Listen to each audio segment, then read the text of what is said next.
नमस्कार, जय हिंद, वंदे मातरम। आप सभी विद्यार्थियों का स्वागत है आपके अपने यूट्यूब प्लेटफॉर्म उदय एजुकेशन में। विद्यार्थियों, आज के इस वीडियो में लेके आया हूँ कक्षा 9वीं का विज्ञान विषय का पेपर, जो कि आपके आने वाले एग्जाम की दृष्टि से वेरी वेरी मोस्ट इंपॉर्टेंट रहने वाला है और आप सभी विद्यार्थियों के लिए वरदान साबित होने वाला है। तो विद्यार्थियों, इस प्रश्न पत्र को अंत तक देखें, इसे ज़्यादा से ज़्यादा शेयर और लाइक करें। विद्यार्थियों, इस प्रश्न पत्र में जितने भी प्रश्न हैं सारे के सारे प्रश्न वेरी वेरी मोस्ट इंपॉर्टेंट हैं और आप सभी के लिए रियल पेपर साबित होने वाला है। तो इसे अंत तक देखें और इसे शेयर भी करें। चलिए, पहला प्रश्न है, निम्नलिखित में से किस तापमान पर जल वाष्प अवस्था में होता है? तो वह है 100 डिग्री सेल्सियस, यानी ऑप्शन स इसका सही आंसर। दूसरा प्रश्न है, संपीड़ितता अधिक होती है? तो ये होती है गैसों में, ऑप्शन अ इसका सही आंसर। फिर उसके बाद में तीसरा प्रश्न है, पोटेशियम का प्रतीक है? तो पोटेशियम का प्रतीक के है, ऑप्शन ड इसका सही आंसर।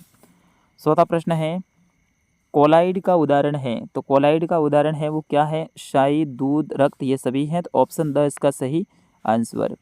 फिर उसके बाद में पांचवा प्रश्न है, दिए गए सूत्र में रिक्त स्थान भरिए? तो इस सूत्र में आपको रिक्त स्थान भरना है, जैसे कि ये रहा सूत्र, तो इसमें ऑप्शन अ इसका सही आंसर रहेगा, 1/2 AT स्क्वायर।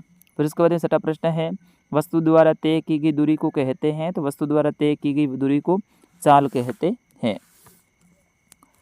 सातवां प्रश्न है, केंद्रक का पता लगाया था? तो केंद्रक का पता रॉबर्ट ब्राउन ने लगाया था, ऑप्शन स का सही आंसर।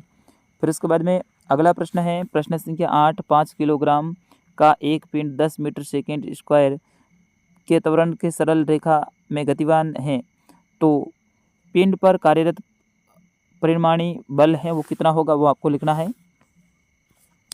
नवा प्रश्न है, जब किसी वस्तु की गति त्वरित होती है तो वो क्या होता है, ये आपको बताना है। तो वह वस्तु पर सदैव कोई बल कार्य करता है, तो ऑप्शन अ इसका सही आंसर रहेगा।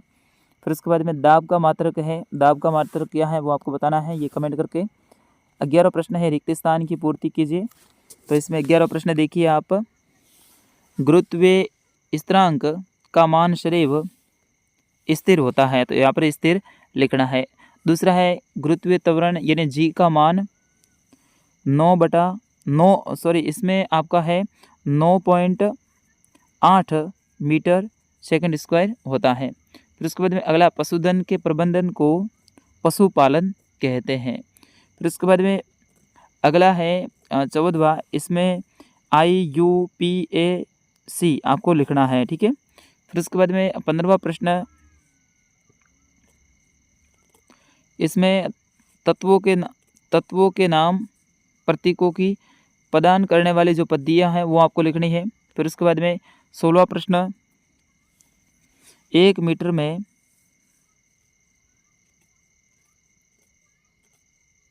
10⁹ नैनोमीटर होते हैं। फिर उसके बाद में 17वां प्रश्न है, वह जो सरल पदार्थों में विभक्त नहीं किए जा सकते हैं तत्व कहलाते हैं? तो इसमें तत्व लिखना है आपको, ठीक है। 18वां है, तेल में जल का मिश्रण है, तो वो कौन सा है, ये आपको बताना है। फिर उसके बाद में अगला प्रश्न है, प्रश्न संख्या 19, बर्फ का गलनांक कितना होता है? तो बर्फ का गलनांक है वो 273 के यानी 0 डिग्री सेल्सियस होता है। कितना होता है, 273 के या फिर 0 डिग्री सेल्सियस होता है, ये दोनों यहाँ पे ध्यान रखना। फिर उसके बाद में 20वां प्रश्न है, आयोडीन और एल्कोहल का विलयन किस नाम से जाना जाता है? तो ये जो विलयन है ये टिक्वर आयोडीन के नाम से जाना जाता है। कैल्शियम का प्रतीक है, तो कैल्शियम का प्रतीक क्या है विद्यार्थियों, आप बताइए कमेंट करके। इसका आंसर आपको बताना है, कैल्शियम का प्रतीक क्या होता है।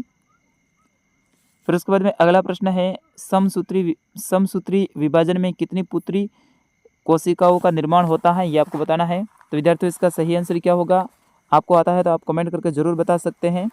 तो 22वें का आपका जो सही आंसर होगा, कितनी होती हैं, 2 होती हैं, ठीक है।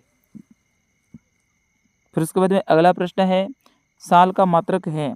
तो साल का मीटर, मिनट और सेकंड होता है, यानी MS होता है, मिनट और सेकंड।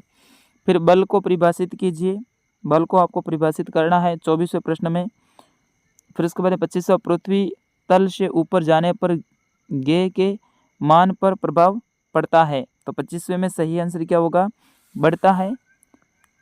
तो इसमें ये घटता है, बढ़ता नहीं है, घटता है, ठीक है, तो घटता है इसमें लिखना है। फिर उसके बाद में 26वां प्रश्न देखिए, जी व जी में सार्वत्रिक नियतांक कौन सा है। तो इसमें जी और जी में जी बड़ा वाला है, ये सार्वत्रिक नियतांक है, ठीक है। फिर उसके बाद में अगला है एक कोशिकीय जंतु का नाम लिखना है। तो एक कोशिकीय जंतु कौन सा है, अमीबा, अमीबा, ठीक है। रबी की 2 फसलों के नाम लिखने हैं। तो गेहूँ और सरसों, आप 2 फसलों के नाम लिख सकते हैं। फिर उसके बाद में अगला प्रश्न है प्रश्न संख्या 29, वेरी वेरी मोस्ट इंपॉर्टेंट है विद्यार्थियों।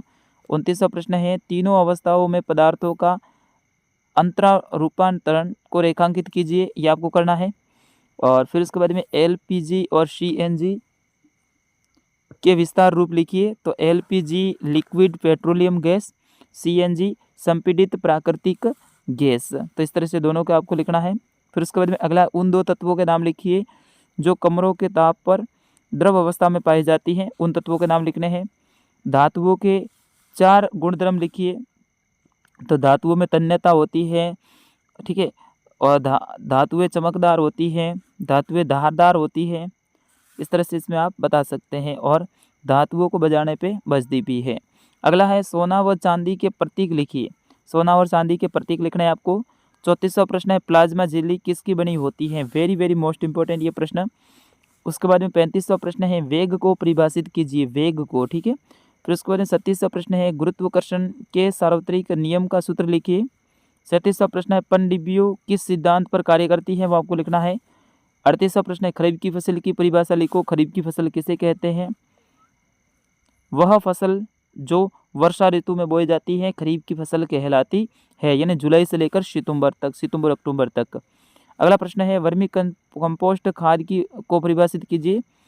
और 40वां प्रश्न है, पशुपालन के लाभ लिखिए। तो पशुपालन से दूध और जो चमड़ा, मांस और जो इनसे संबंधित हैं ऊन वगैरह ये मिलते हैं। अगला है 40वां प्रश्न, निम्नलिखित तत्वों के प्रतीक लिखिए। नाइट्रोजन, ऑक्सीजन, एल्यूमिनियम और क्लोरीन, इनके प्रतीक लिखना है। 42वां प्रश्न है, लाइसोसोम को आत्मघाती थैली क्यों कहते हैं, ये आपको बताना है। 43वां प्रश्न है, त्वरण की परिभाषा, मात्रक और सूत्र लिखने हैं आपको।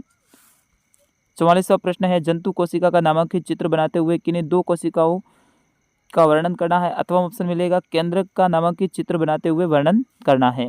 45वां प्रश्न है, न्यूटन गति के प्रथम नियम व तृतीय नियम को परिभाषित करते हुए एक एक उदाहरण स्पष्ट करना है। और अथवा में ऑप्शन आपको मिल जाएगा, ये वाला प्रश्न है, इसको भी आप आराम से पढ़ सकते हैं। तो विद्यार्थियों, ये पूरा पेपर कक्षा 9वीं का जो कि आपके विज्ञान विषय का है, आपके इंग्लिश के बाद में विज्ञान का पेपर है, तो उसकी दृष्टि से वेरी वेरी मोस्ट इंपॉर्टेंट ये प्रश्न पत्र रहने वाला है। तो विद्यार्थियों, इस प्रश्न पत्र को आपने अंत तक देखा। अगली परीक्षा किसकी है वो भी आप जरूर कमेंट करके बताइए, वो भी पेपर में अपलोड करने वाला हूँ। तो फिलहाल इस वीडियो में बस इतना ही, मिलते हैं अगले वीडियो में, तब तक के लिए नमस्कार, जय हिंद, वंदे मातरम।